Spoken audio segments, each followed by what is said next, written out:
Hello everyone, welcome again to the channel. Today I want to share with you a more detailed update on this story about Ukraine military and illegal arms sales coming from Ukraine. So this initial article is from from July 1st, so very recently. This comes from RT. They say how Ukraine helped North Korea develop the world's deadliest weapons.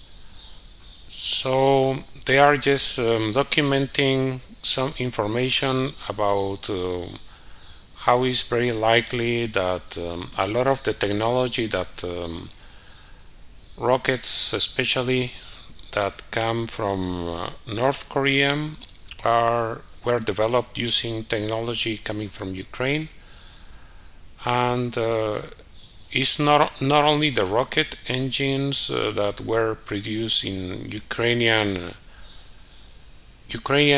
plants or manufacturing installations. It seems like this goes even back to the nuclear technology itself. There's allegations that also probably China and Russia might have helped Korea develop this technology. There is no official proof of any of that, so all of that is allegations, but there's ample evidence in the fact that at least Ukraine has a history of selling a lot of weapons that were part of the stockpile that was part of the Soviet era. So they did a lot of that, and they are documenting this. It's a very interesting article, goes into a lot of detail. So if you're interested, you can read the article. I will post a link in the description. And I also wanted to point out some things about this document that I already discussed before. This is the fact sheet on WMD threat reduction efforts with Ukraine, Russia, and other former Soviet countries that we already mentioned as part of the non-lugger cooperative threat reduction. There were some efforts trying to take those nuclear materials and nuclear personnel, because there is even allegations that even scientists from Ukraine were working in other countries, including Iran, Pakistan, and even North Korea. It seems like they might have been recruited, but as part of this treaty, they were kind of trying to find employment for Soviet scientists. But I imagine that if they had better offers, they might have gone to other places. And also, let's take a look here.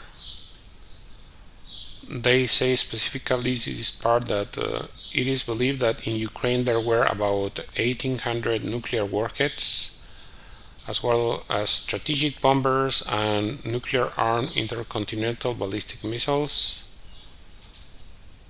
They even had Soviet tactical nuclear weapons. So all of these was supposedly taken care of. But maybe not.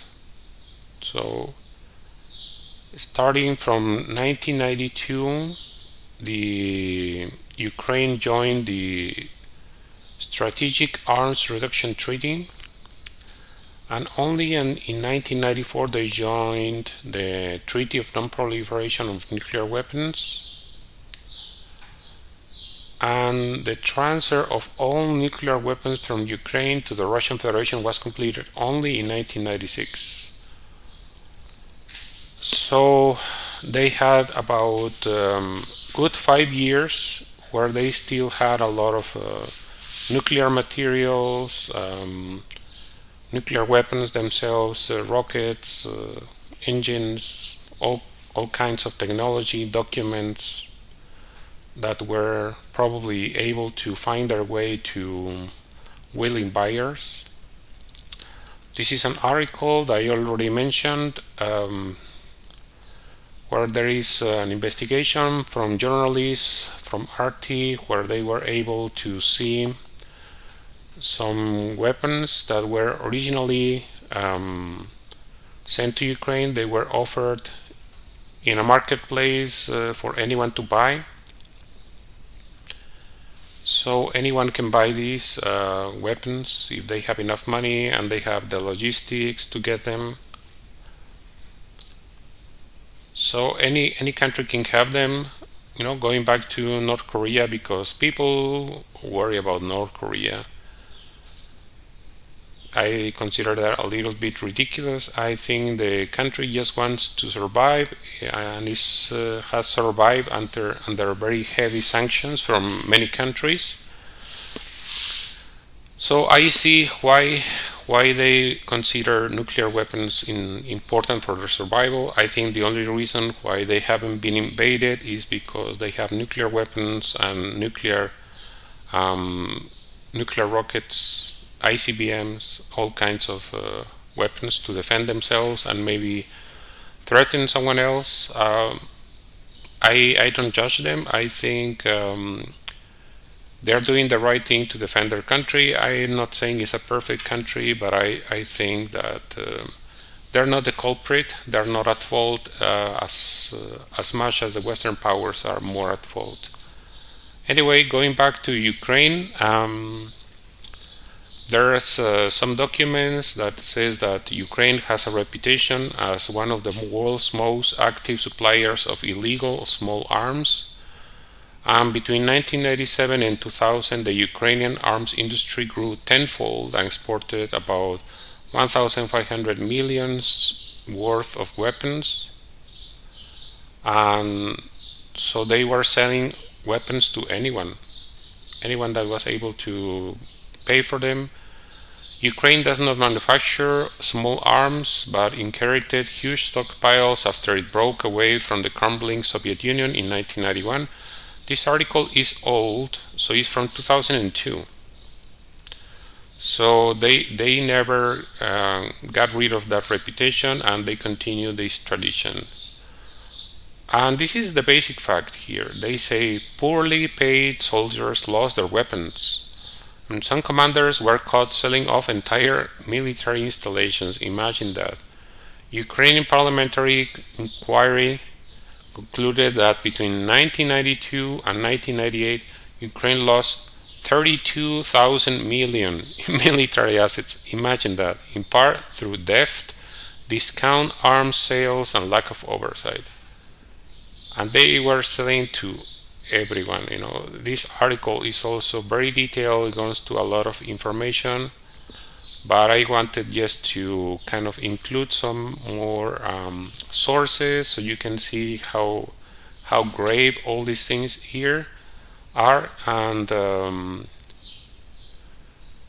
this article is also talking about this. So they are finding all kinds of black market weapons. This is from 2016, this article. So they have been doing this for a long time,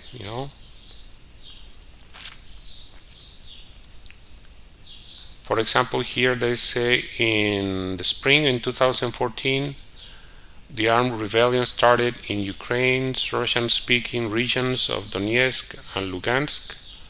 Police and soldiers abandoned their bases. That left the rebel militias to pillage the stores where Ukraine, one of the world's biggest arms manufacturers, kept its sizable arsenal.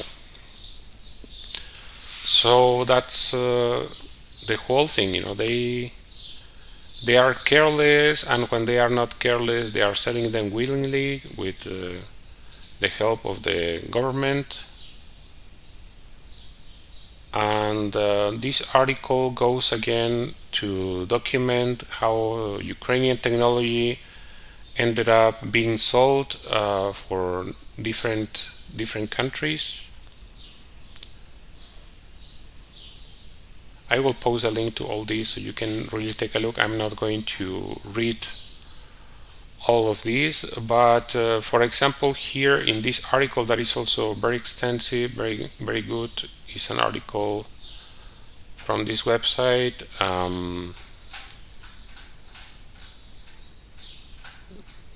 The Secret Paths of Ukrainian Arms Smugglers, Saborona Investigation. They go into a lot of details telling how Ukraine was one of the top 10 arms exporters globally. And of course, many of these operations were far from legal, and they were selling everything, but here is the part that they were doing. They were transporting weapons, all kinds of weapons, including tanks, explosive, but they were doing it in commercial ships from Ukraine across the Mediterranean.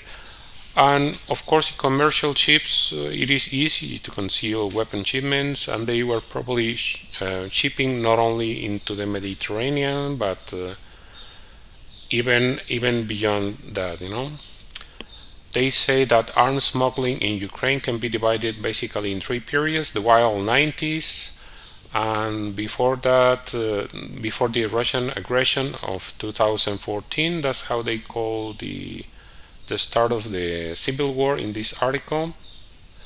And after that, after 2014. And they say that the trafficking of Soviet weapons became perhaps the most profitable area of illicit commerce in the 90s. They sold everything: helicopters, planes, tanks, machine guns, ammunition, and this was done both by civil servants and criminals. So everyone was involved in that, And this is an article from the New York Times. This is an article from 2017.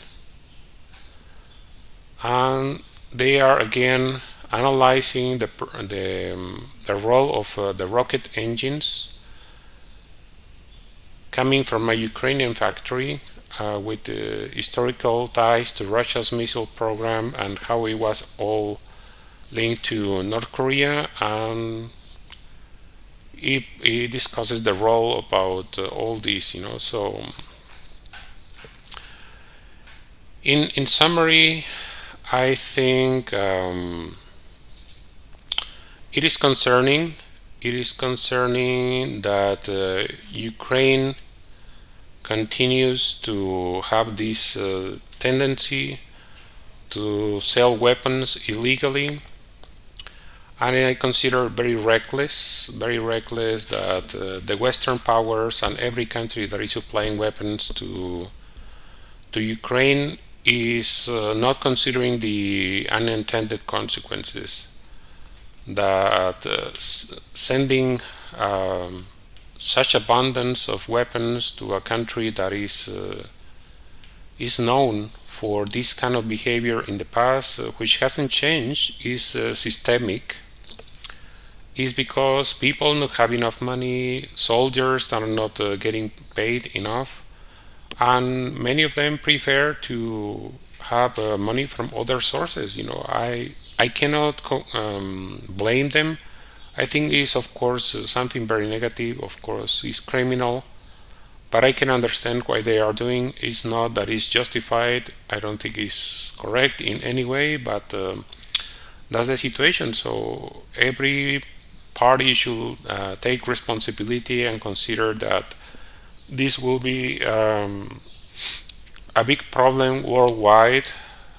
So all these weapons, there is no accountability, there is no oversight, nobody's checking where the weapons are going, how many are being used. And like that story of the soldier losing their weapons is exactly what is happening. Ukraine can just say, "Oh, I just lost the HIMARS," and then the HIMARS ends up in North Korea. So that's a very ridiculous situation. But I think everything is possible, especially because there is a precedent of Ukraine doing this in the past. So that's just very concerning, and I think this is something that needs to be addressed, but it won't happen anytime soon. So that's my opinion. Let me know what you think about it in the comment section of the video, and as always, I ask you to please like this video, share it in social media, and subscribe to the channel. I hope to see you again very soon. Thank you for watching.